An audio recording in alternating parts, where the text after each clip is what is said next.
Olá, pessoal, boa noite. Eu sou a Isabel Correia, atualmente presidente da Sociedade Brasileira de Nutrição Parenteral e Enteral, e coincidentemente estou de maio roxo. A minha roupa coincide com a data que nós estamos aqui hoje defendendo, que é a conscientização sobre as doenças inflamatórias intestinais.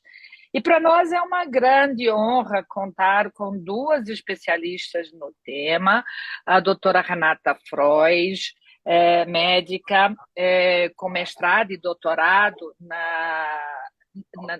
no tema que vamos discutir hoje, que é doenças inflamatórias intestinais, médica do GDIB e pertence à Combinação Nacional de Medicamentos, a nutricionista Isabel Lamonier, especialista pela Sociedade Brasileira de Nutrição Parenteral e Enteral e nutricionista da ABCD, e sem dúvida nenhuma, grandes especialistas, aliás, os títulos que eu já referenciei justificam a presença das duas nesta nossa atividade de hoje.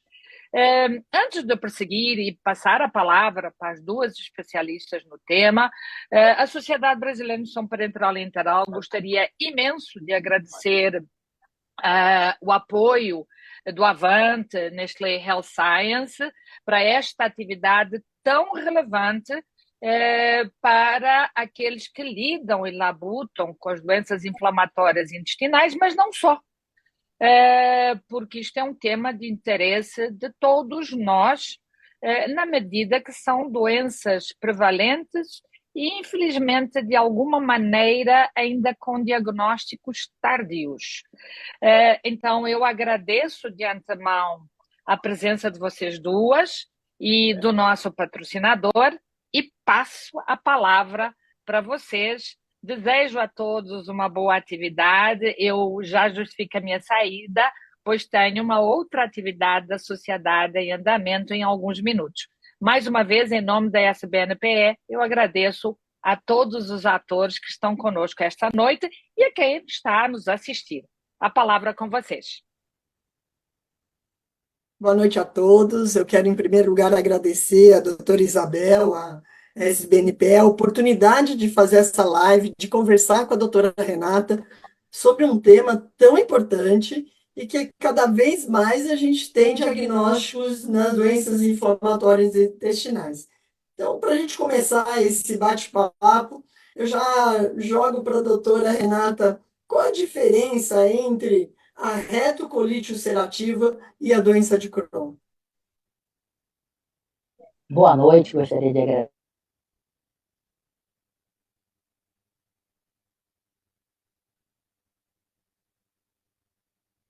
E parece que a doutora Renata travou. Então, antes que a doutora voltou?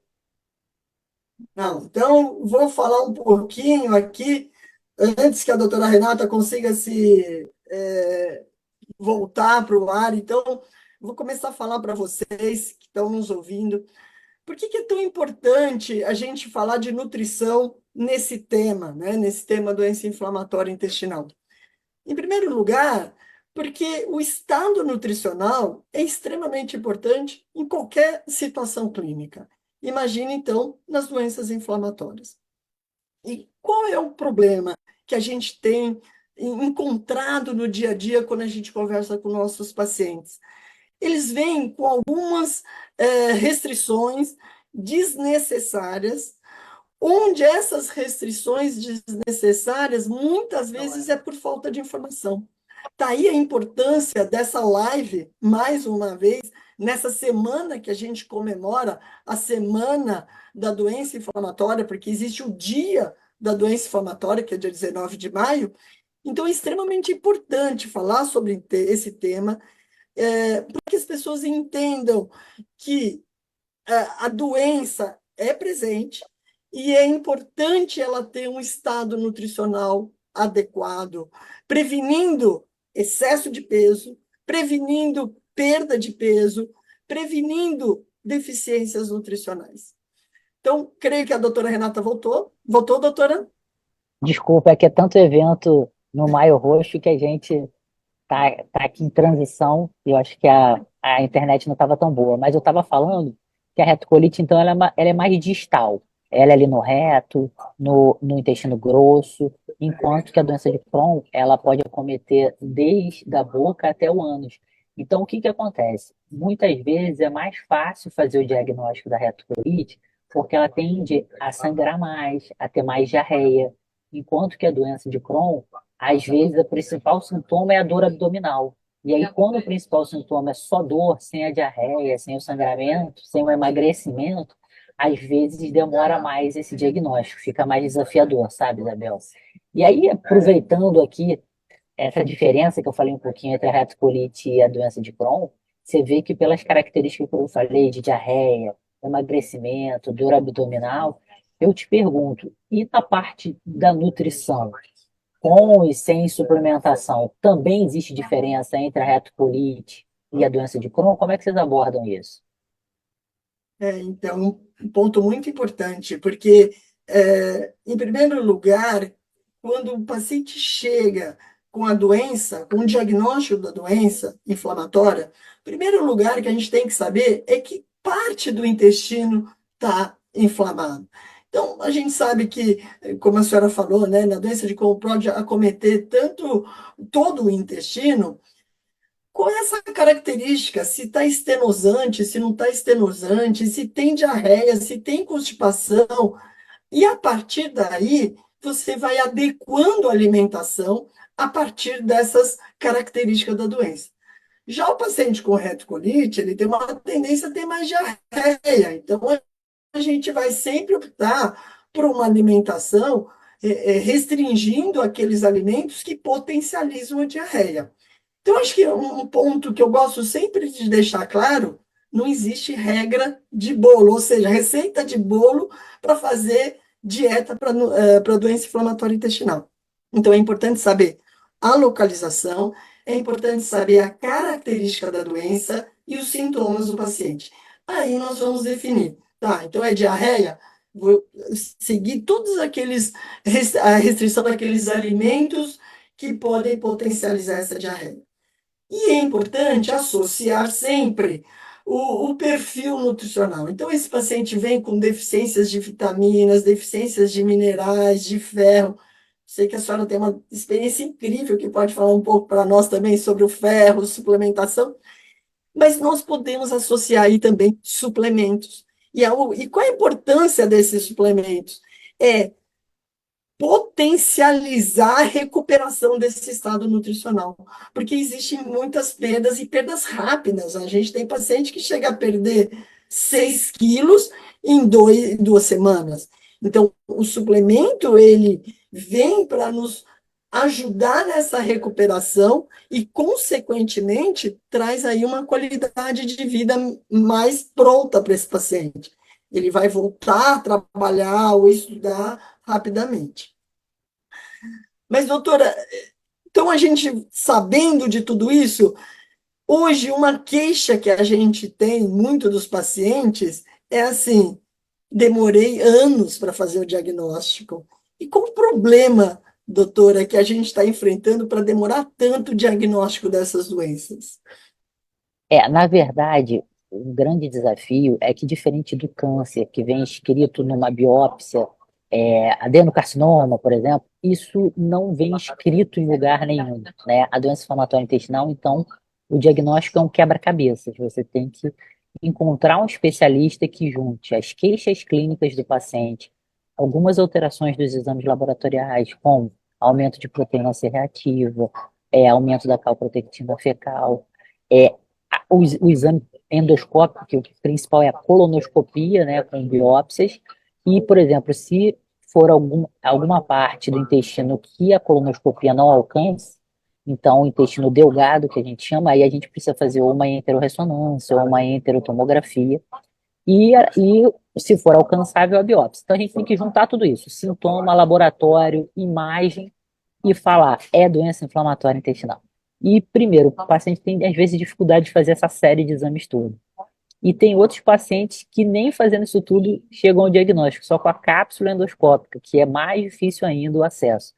Então, acho que é por dificuldade de fazer vários exames e porque também precisa de um especialista que junte tudo e fale que é doença inflamatória intestinal. Mas é um desafio, então precisa muito da equipe multidisciplinar. Então, acho que isso é muito interessante, porque uma vez que também é feito o diagnóstico, a primeira coisa que eles perguntam para nós médicos é: a gente vai precisar fazer uma dieta de exclusão, a gente vai precisar excluir tudo. É uma das primeiras perguntas que eles fazem, e eu sempre brinco: olha, a parte da dieta é com o nutricionista. E aí eu passo a bola agora para você, para tentar responder um pouquinho dessa pergunta se a dieta de exclusão é para todos, como é que é essa dieta, se eu puder falar um pouquinho. Muito bem. Em primeiro lugar, vamos entender que a dieta de exclusão, ela veio para nos ajudar e muito.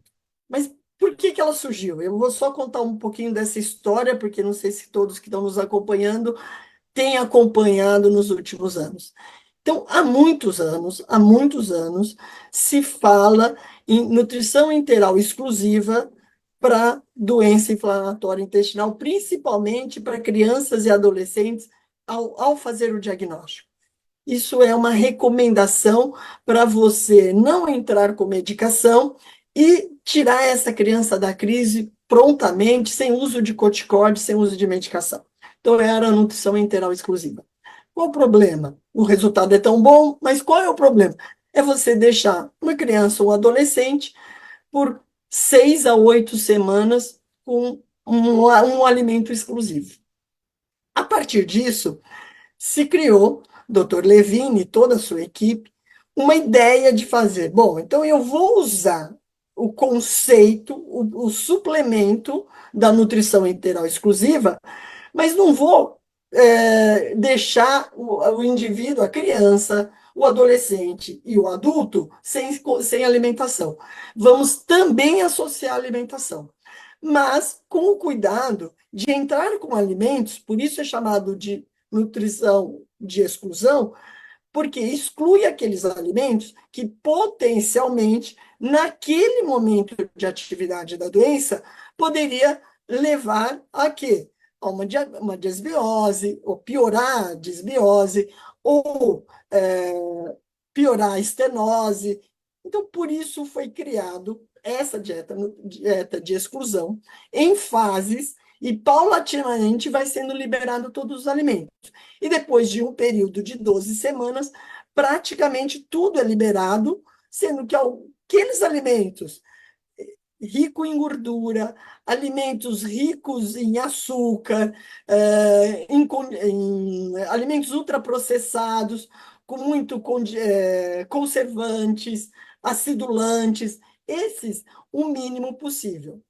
Então, basicamente, a dieta, a nutrição integral parcial, associada a essa dieta que a gente chama de exclusão, que entra alimentos que vai manter, seja criança, seja adolescente ou adulto, um aporte calórico adequado, proteico, carboidrato, gordura, e como você associa com o suplemento, essa combinação vai garantir também os macros e micronutrientes, principalmente os micros, que vão não ser atingidos totalmente nessas primeiras 6 semanas da dieta. Então, isso, com essa combinação, esse casamento, uma alimentação um pouco mais restrita, tirando esses alimentos que a gente chama que poderia atrapalhar a recuperação dessa mucosa, onde eu tenho aí uma disbiose, e a gente já vê que nos trabalhos mostra que a introdução dessa nova dieta traz essa recuperação da disbiose também, e da mucosa intestinal com uma cicatrização de toda a parede. Então, por que você consegue tudo isso? Porque você consegue diminuir toda aquela inflamação proveniente, principalmente, dessa alteração de microbiota. Então, a ideia é excluir alguns alimentos, manter uma alimentação com proteína adequada, a base da proteína é frango e ovo, alguns legumes, algum carboidrato, principalmente a batata. E por que a batata? Porque ela tem amido resistente, e o amido resistente vai ajudar na recuperação da microbiota. Então, veja vocês que todo o racional é em relação a melhorar aquela homeostase, aquele meio intestinal, para ter uma resposta onde? Na parede do intestino, que é onde está sofrendo mais nesse organismo. Com isso, doutora, eu comentei que inicialmente a dieta era mais voltada para criança, hoje é para todo mundo. Isso quer dizer que a gente tem uma idade específica que a doença aparece, ou para quem acomete mais essas doenças inflamatórias? Na verdade, assim, a gente tinha um clássico que a maioria da população acometida sempre foi entre 20 e 40 anos. Assim, então, são doenças, o diagnóstico em geral são pacientes jovens, inclusive em plena idade laboral. Foi até o motivo da minha tese de doutorado, vejo justamente esse impacto do afastamento do trabalho desses pacientes, porque eles geralmente são pessoas em plena idade produtiva, entre 20 e 40 anos. E o impacto foi bem grande, tá? O estudo viu que em 5 anos a média de dias de afastamento é 314 dias. Isso quer dizer, eles perdem praticamente um ano em 5, afastados do trabalho, entre diagnóstico, tratamento, enfim, sem conseguir. Mas depois da pandemia, o que a gente também tem observado é como um dos gatilhos é o estresse, e a pandemia foi, né, ali um fator bem estressante, a gente tem visto pacientes cada vez mais jovens chegar. Eu me lembro que eu já estou atendendo doença inflamatória intestinal desde 2008, já tem um tempinho. E antes eu só atendia acima de 18 anos. Aí depois eu passei acima de 16, aí depois acima de 14, acima de 12. Agora, olha, tem 40 quilos, a gente já está atendendo, que é dose de adulto. E já tem até paciente, às vezes, com menos de 40 quilos, que às vezes eu peço ajuda para vocês, entendeu? Porque justamente, inclusive, o crescimento deles e ganhar peso são parâmetros que a gente utiliza para eles estarem respondendo, né, ao tratamento. E o que a gente tenta evitar de todas as formas é a cirurgia, porque a gente hoje em dia tem vários tipos de tratamento, tem tratamentos orais, tem tratamentos subcutâneos, venosos, a gente tende a deixar a cirurgia assim como o último recurso. Mas às vezes, quando precisa operar, a gente conta muito com a ajuda de vocês.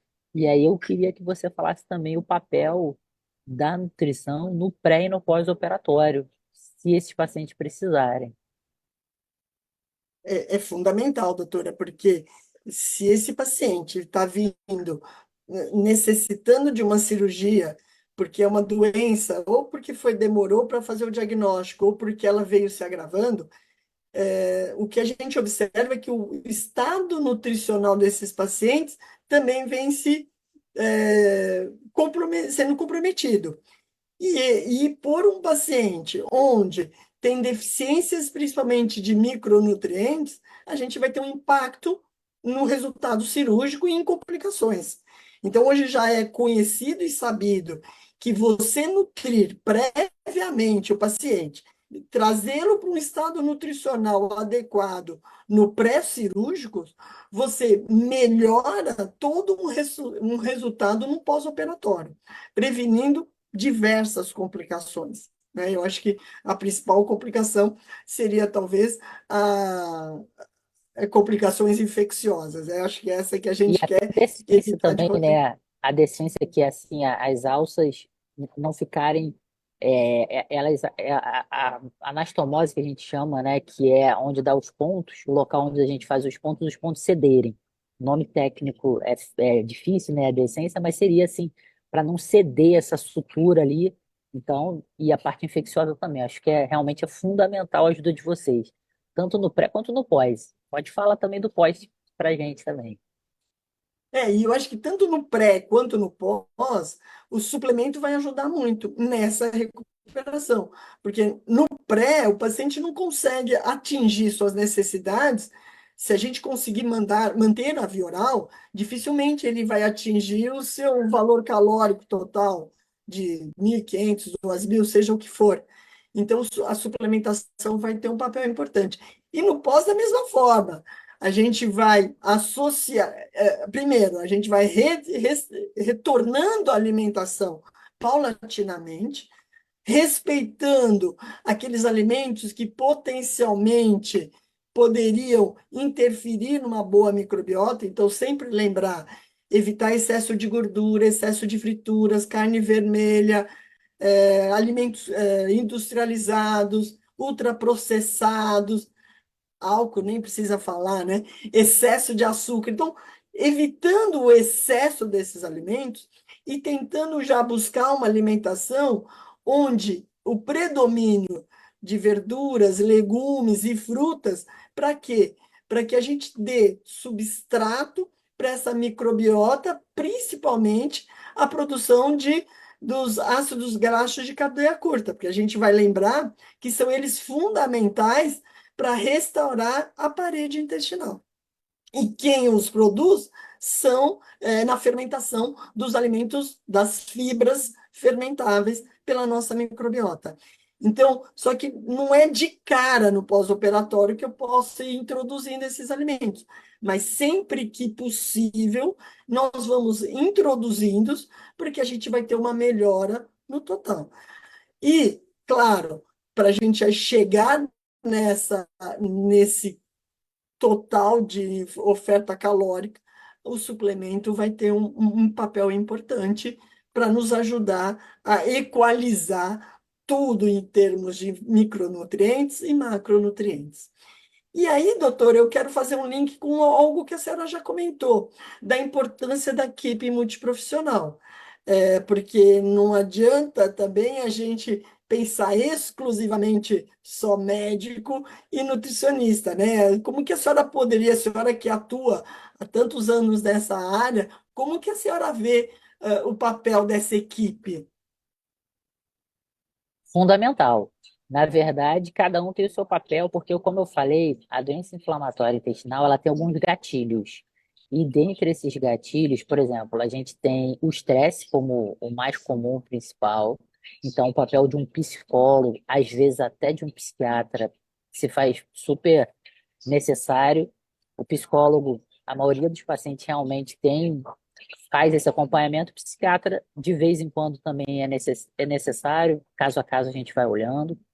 Agora, nutricionista, essa live já está assim, elucidando todo esse papel. Depois tem uma pergunta até aqui do público que eu vou te perguntar sobre isso também. E outras vezes a gente precisa de profissionais, porque além do intestino, pode haver um acometimento fora do intestino, que a gente chama de manifestações extraintestinais. Por ser uma doenças imunomediadas, quer dizer, a gente produzir anticorpos contra o nosso próprio organismo, às vezes esses anticorpos também atingem a pele, os olhos, as articulações. Talvez esses sejam os três locais que mais atingem. Então a gente às vezes vai precisar de um reumatologista junto, um dermatologista junto, e a gente vai ter que escolher uma medicação que não só atue no intestino, como atue na pele, ou atue nas juntas, né? No caso da reumatologia. Então, realmente essa equipe é fundamental. A enfermagem também faz um papel muito importante, tanto tirando dúvidas como orientando esses pacientes. Então, realmente eu vejo como fundamental. A gente tenta evitar o máximo, mas às vezes o cirurgião também é alguém importante nesse contexto de avaliar o meu melhor momento ou até segurar uma cirurgia, então também é importante. Então, acho que a gente tem espaço para todo mundo, né? É, enfim, perguntaram aqui a, é, a diferença, né, de dieta oligomérica e polimérica, e se a gente deve excluir a maltodestrina. São algumas perguntas que vieram aqui. São ótimas perguntas. Bom, vamos falar primeiro pela dieta oligomérica ou polimérica. Isso já está bem descrito na literatura, que a dieta polimérica, aquela onde você tem os nutrientes mais íntegros, ela é a mais indicada para o paciente com doença inflamatória intestinal. Ah, mas ele está em atividade da doença. Não tem problema. Mesmo em atividade da doença, os resultados dos trabalhos garantem que a dieta polimérica é a que vai trazer benefícios para quê? Para ajudar na recuperação dessa mucosa, para ajudar, é, porque eu preciso nutrir essa mucosa, e eu preciso restaurar as células, manter o turnover celular. E com essa dieta polimérica, eu vou conseguir atuar dessa forma. Se a dieta tiver maltodestrina, a maltodestrina é um outro problema, que ela faz parte daquele grupo que a gente tenta excluir, porque a maltodestrina, hoje em dia, ela está sendo utilizada em muitas preparações, principalmente produtos industrializados, e é por essa razão, associado a esses produtos industrializados, que a gente tem outras químicas, como conservantes, corante, acidulante e a maltodestrina, ela tem sido associada também com um dos que devem ser excluído dessa dieta, vamos assim dizer, de exclusão. Então, a dieta de exclusão, ela tem como característica manter alimentos, vamos assim dizer, naturais. Então, vou trabalhar com frango, vou trabalhar com ovo, com alface, com cenoura, ou seja, com alimentos e não com produtos industrializados. A gente só vai introduzir esses produtos quando o paciente sair completamente da crise e quando tiver o seu hábito intestinal já totalmente recuperado. Ô, Isabel, e Tem mais isso alguma? vale. Ô, Isabel, o pessoal está querendo saber aqui, está chegando pergunta, obrigada a todo mundo que está nos assistindo. A gente está recebendo perguntas, está recebendo até agradecimentos. Tem uma paciente aqui agradecendo, falando que se não fosse a equipe multidisciplinar, ela não teria tido êxito aqui no tratamento. Então, a gente fica feliz que tem muita gente nos assistindo. E aí veio uma pergunta aqui se a diarreia osmótica ela também pode ser encarada da mesma forma em relação à dieta de exclusão. Então, aí a gente tem. Olha que pergunta bem interessante. A diarreia osmótica, normalmente, ela advém de uma solução de alta osmolaridade, que ela vai. Eu entro com uma dieta oligomérica ou elementar no intestino, isso vai levar a passagem de água para essa luz do intestino e gerar essa diarreia osmótica. Então, muitas vezes, ela é causada por uma solução, uma dieta não adequada. Por isso, a utilização de uma dieta polimérica é a melhor recomendação. Podemos tratá-la com a dieta de exclusão? Sim, e associada ao suplemento polimérico. Porque a gente tem que evitar o quê? Evitar esse roubo de água do organismo para a luz intestinal, que é isso que é a diarreia osmótica. Então, quando eu trabalho, só para vocês terem uma noção, as nossas soluções do organismo estão em torno de 300 e 330 miliosmóis. Quando eu estou falando de uma dieta, uma diarreia osmótica, é porque entrou uma solução, talvez com em torno de 700 miliosmóis. E o organismo ele precisa estar em harmonia para que ele consiga absorver. Então, pense, se de um lado, na luz do intestino, tem uma solução, uma dieta que está chegando com 700 miliosmóis, e no meu corpo é 330, o corpo vai jogar água para a luz do intestino para diluir aquilo, para chegar próximo aos 330 e poder ser absorvido. Nessa passagem de água tão intensa é que gera essa diarreia. Na hora que eu trabalho com uma solução polimérica, a osmolaridade dessa dieta já é igual ao do nosso organismo. Por isso, você não vai ter essa passagem de Um água pouco e mais. vai permitir. Opa, voltou, Isabel. A gente parou de te ouvir um pouquinho, mas Ah, Mas você estava falando um pouquinho dessa parte osmótica, explicando, né? Ah, desculpa, eu nem percebi que eu tinha travado. Então, o que eu estava falando, eu não sei aonde parou, mas que a dieta elementar e oligomérica, ela pode ser a causadora dessa diarreia. Por quê? Porque ela chega com uma osmolaridade muito alta, em torno mais ou menos de 700 miliosmóis. E o nosso organismo está em torno de 330. Isso faz com que ocorra uma passagem de água para a luz do intestino, causando essa diarreia. Por isso, a recomendação é trabalhar com soluções poliméricas, onde a osmolaridade ela coincide com a osmolaridade do nosso organismo. E não vai ter esse roubo, essa passagem de água. Vai permitir que ocorra todo o processo de digestão e absorção de forma adequada, sem trazer nenhum transtorno. Então, respondendo à pergunta, doutora, sim, a dieta de exclusão associada à nutrição integral, parcial, que faz o combo, vamos assim dizer, né? O desenho vai ajudar bastante na recuperação desses casos de diarreia osmótica. Tá certo. Doutor, Eu estava comentando aqui que além dos gatilhos serem a nutrição e o estresse, também tem como gatilho o cigarro. Então, o pessoal tem que parar de fumar. E o outro gatilho também é o uso de anti-inflamatórios. Então, a gente tem que evitar o uso de anti-inflamatórios, tá? Então, só dando essa complementação aí daquela resposta, Isabel, mas eu acho que você queria perguntar mais alguma coisinha para mim. eu queria perguntar para a senhora como que esses pacientes que já tiveram tanta dificuldade para fazer o diagnóstico, como a senhora colocou muito bem,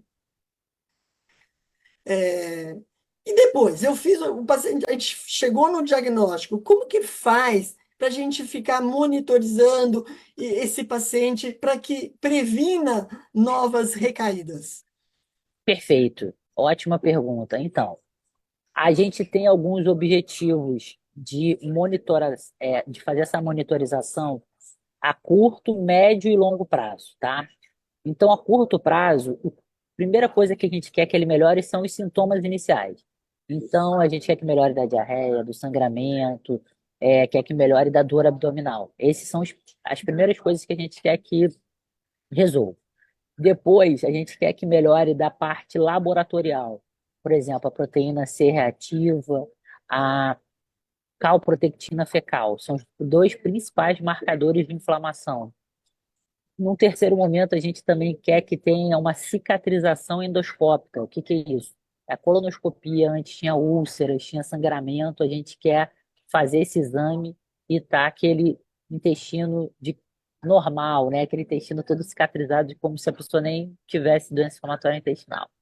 Depois, a gente, além disso, a gente gostaria que as paredes também, porque a gente sabe que, por exemplo, o Crohn é uma doença transmural. Então, a gente queria até que as imagens, que são os últimos a subir, são as alterações que a gente vê na ressonância, na tomografia, também elas se resolvem. Mas hoje, nosso principal objetivo é a qualidade de vida dos pacientes. Então, qualidade de vida significa você, se é, vamos dizer, uma criança, você crescer, você ter não ter baixa estatura, você ter um peso adequado, você ter uma altura adequada. Se você for um adulto, você poder ir a um restaurante com a sua família, confraternizar com a sua família. Você não deixar de sair porque vai ficar preocupado se tem banheiro no caminho. Se chegar no lugar, não ficar logo procurando onde é que é o banheiro daquele lugar.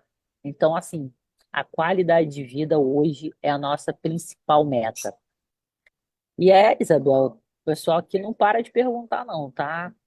As perguntas, né, assim, que o pessoal quer saber mais, aquela que ninguém quer deixar de saber, é glúten, lactose, nunca mais ou tem espaço para glúten e lactose?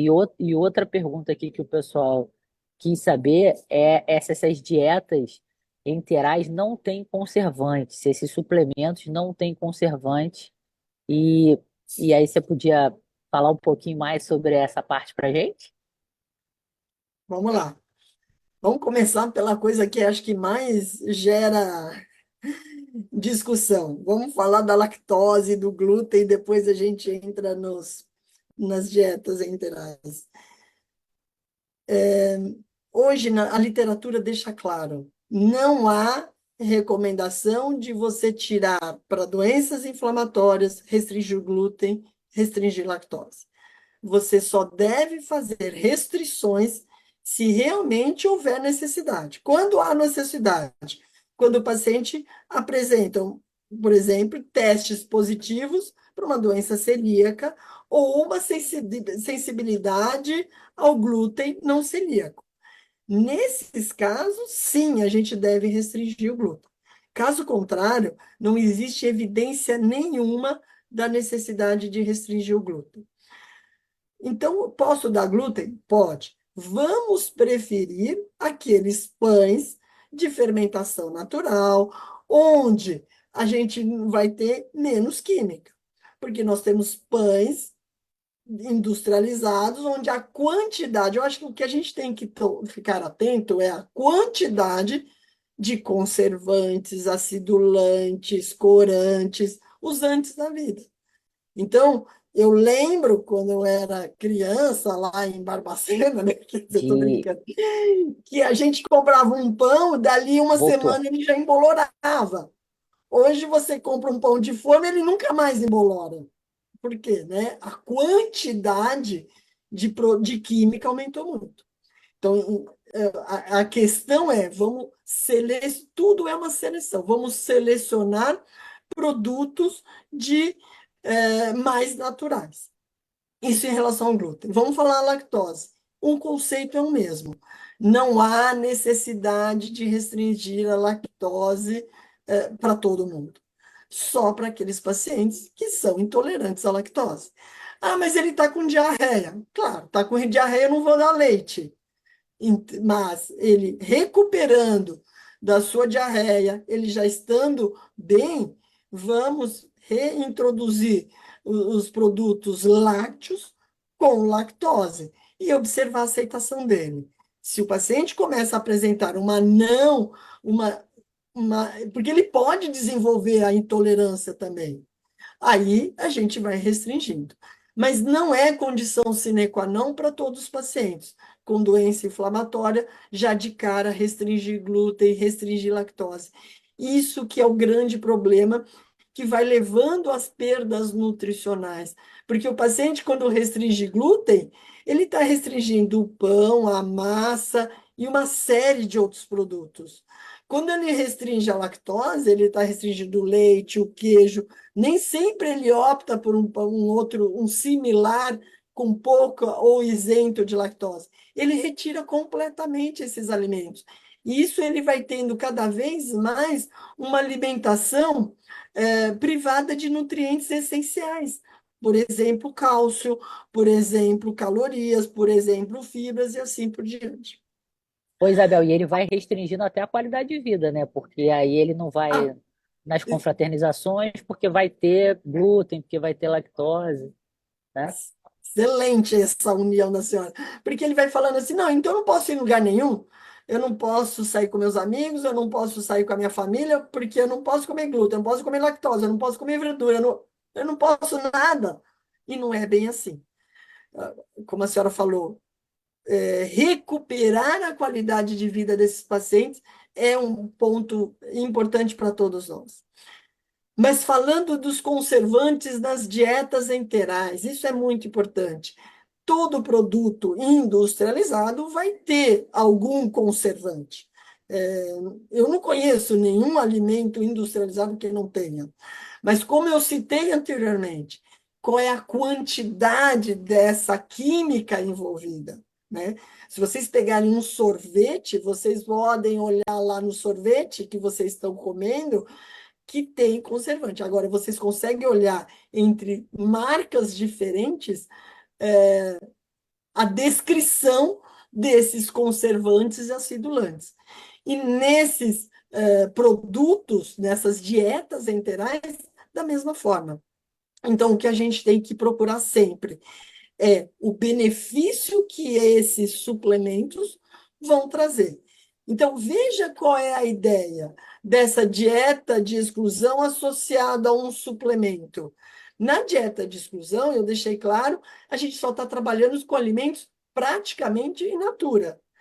Quando eu coloco um suplemento e eu vou atingir a somatória dos dois, o VCT total, mas eu não estou dando, eu estou conseguindo diminuir a carga total vamos assim dizer, de conservantes. E, mais importante, na hora que eu tenho nutrientes específicos que vão me ajudar na recuperação, na cicatrização da mucosa e da microbiota, eu restauro todo esse conjunto. Porque ninguém aqui vai ficar a vida inteira comendo sem ter só a base de alimentos integrais. A gente vai ter o contato e o uso de conservantes na alimentação. Excelente. Eu acho que Mas esse a exemplo gente teu do sorvete é sensacional, porque os pacientes às vezes perguntam: "Pô, por que que um sorvete custa X e o outro custa 3Y?" Que você tem que ver. menos. É, Porque se porque custa 3Y menos, o outro é só X. Por conta, você vai olhar ali a qualidade e a exatamente. quantidade de química de um é bem maior do que a qualidade dos nutrientes. Então você começa a entender por que que algumas coisas são tão caras.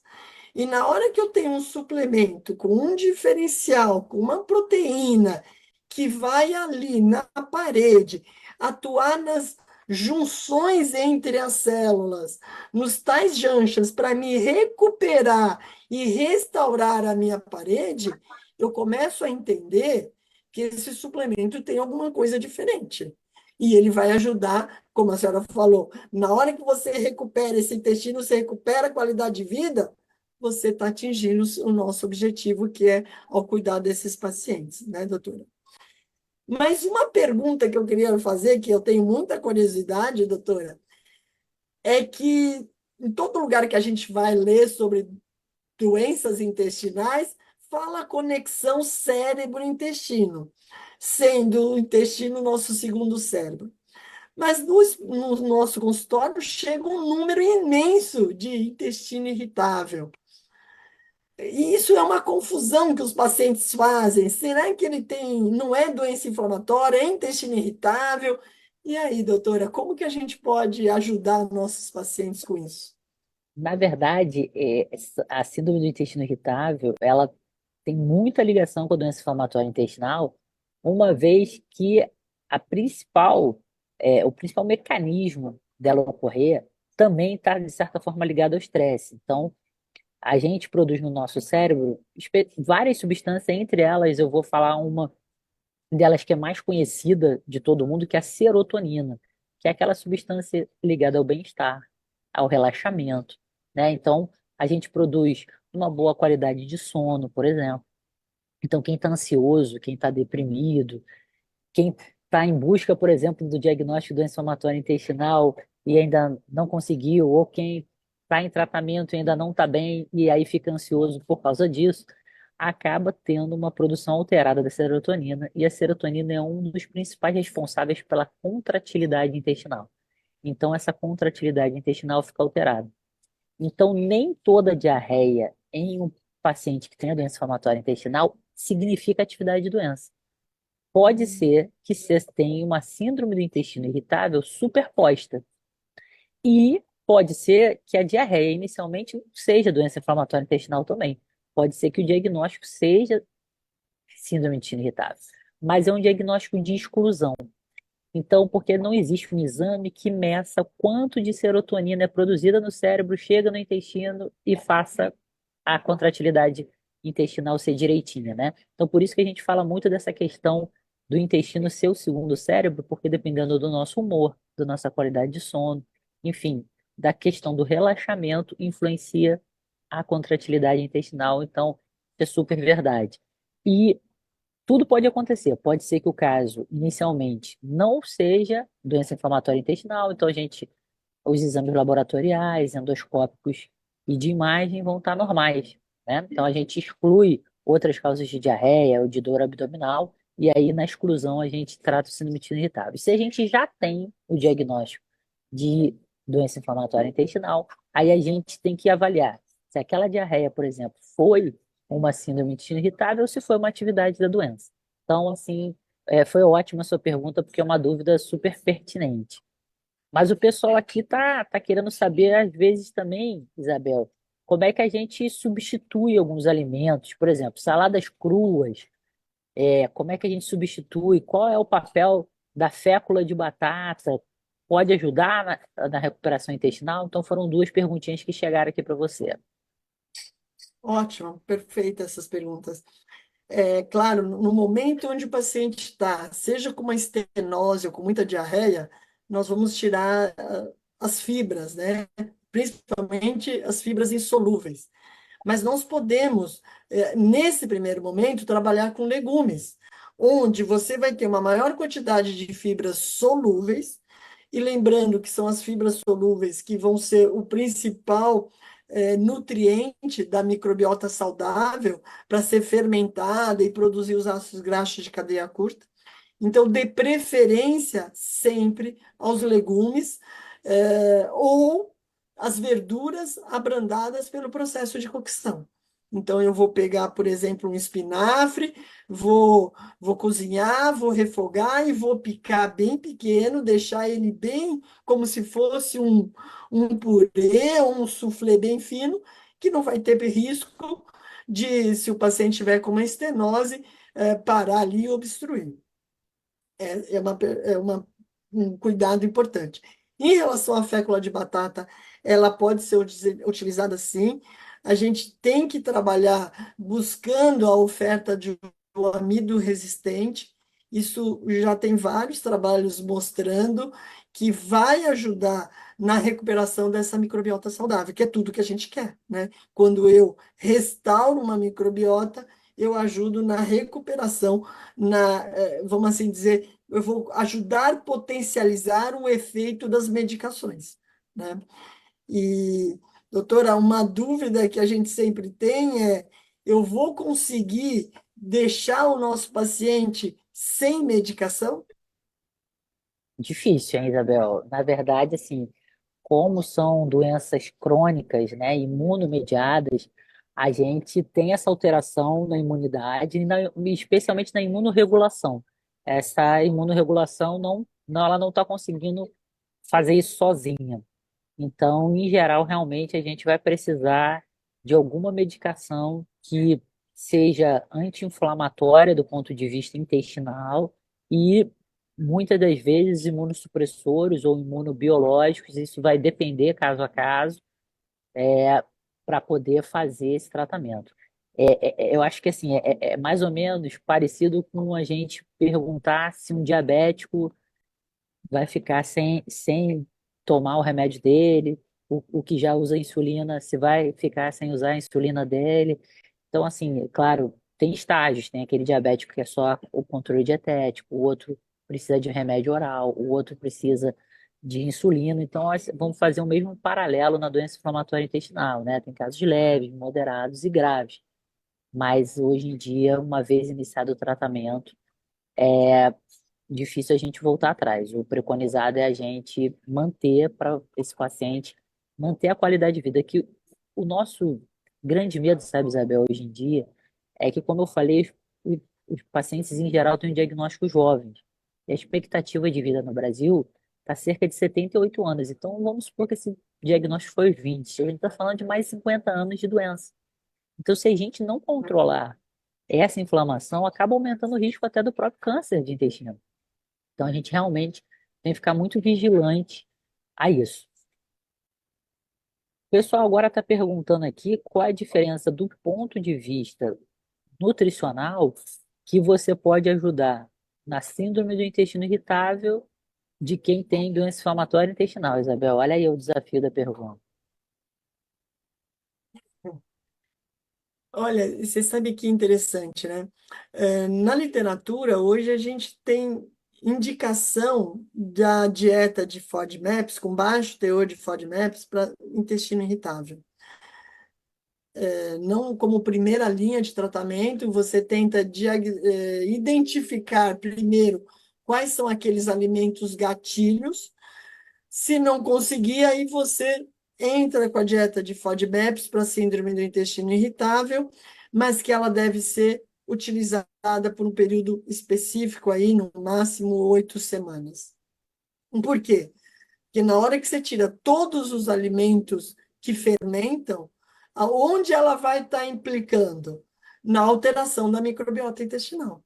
E aí, se eu não dou um nutriente da microbiota saudável, eu vou proporcionar o crescimento das bactérias patogênicas, eu vou levar a desbiose. Então, por isso é tão importante que a dieta de FODMAP seja muito bem orientada e muito bem seguida e depois sendo retirada paulatinamente. Agora, se o paciente tem, como a senhora comentou, um intestino irritável em cima da doença inflamatória, a gente vai ter que fazer uma coisa muito específica. Quais são os sintomas, tirando alguns alimentos, tentando descobrir, e a anamnese nutricional bem detalhada, bem especulada, você às vezes consegue, porque às vezes o paciente fala assim, não, eu não como nada disso. Ah, tá bom. Mas o que você passa no teu pão? Ah, aí ele começa. Mas na hora do almoço você tempera a sua salada com o quê? Ah, eu ponho pimenta do reino, eu ponho shoyu, eu ponho... Aí você começa a ver que tem um monte de coisa ali que pode ser os alimentos que estão fazendo gatilho para aquele intestino ficar mais irritado. Então, na hora que você, de cara, começa a tirar esses alimentos e você vê uma melhora, você não precisa entrar na FODMAPs.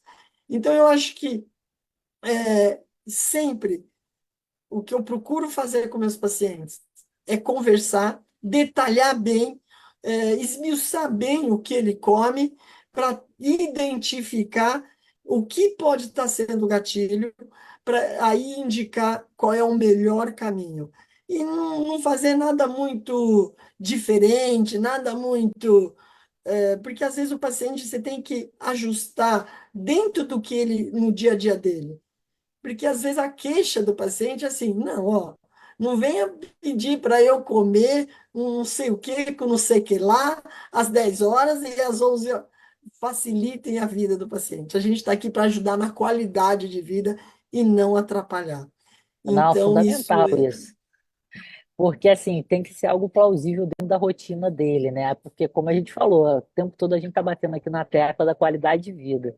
E também, é, Isabel, às vezes eles chegam pra gente achando que tem algumas coisas que vão resolver tudo. Tipo, muitos chegam tomando altas doses de vitamina D, usando diferentes tipos de probióticos, todos ao mesmo tempo, achando que isso vai resolver.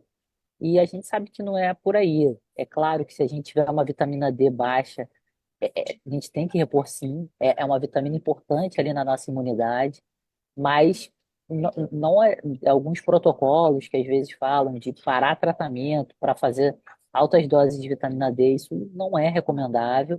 Assim como também parar tudo e ficar só com probiótico, não é essa a fisiopatologia da doença, né?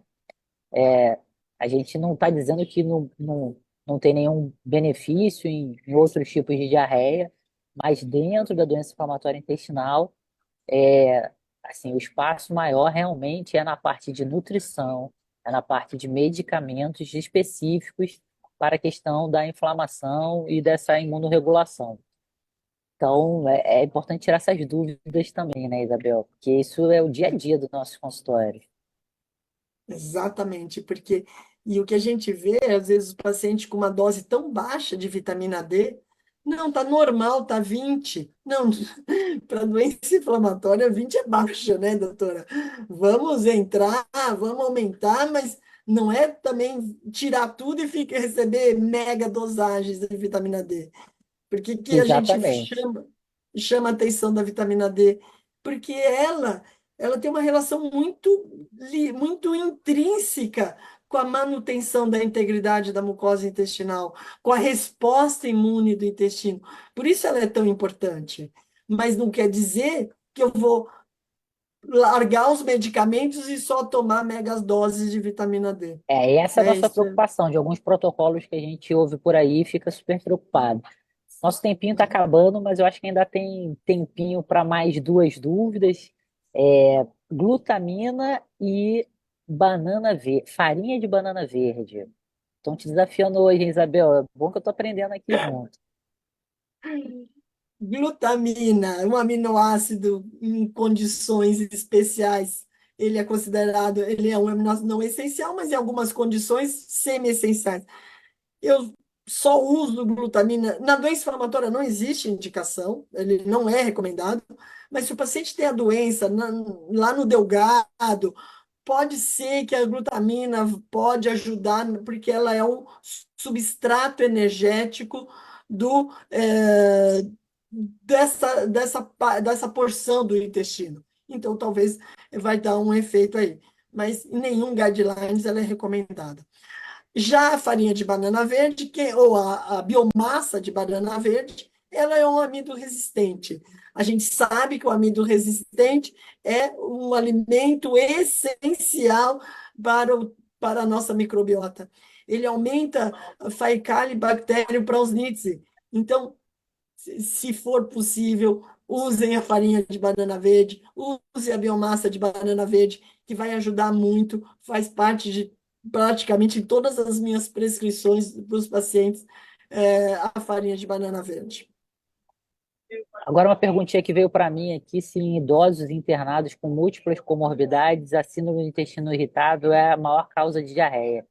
Vou até te dizer que não, porque o paciente multimedicado, a maior causa de diarreia, às vezes, é a interação medicamentosa. A gente tem que tomar maior cuidado com tudo que está sendo utilizado. Na verdade, o paciente idoso acamado, ele tem até uma tendência maior à constipação, porque o intestino também tem a musculatura. Quando você não anda, você está acamado, você acaba não utilizando tanto essa musculatura. Então, eles têm uma tendência até maior de constipação, de fecaloma. Pode ser síndrome de intestino irritável? Pode. Muitas vezes eles estão deprimidos, muitas vezes eles estão ansiosos com a sua condição, mas eu não vou dizer que é a principal causa, não, tá?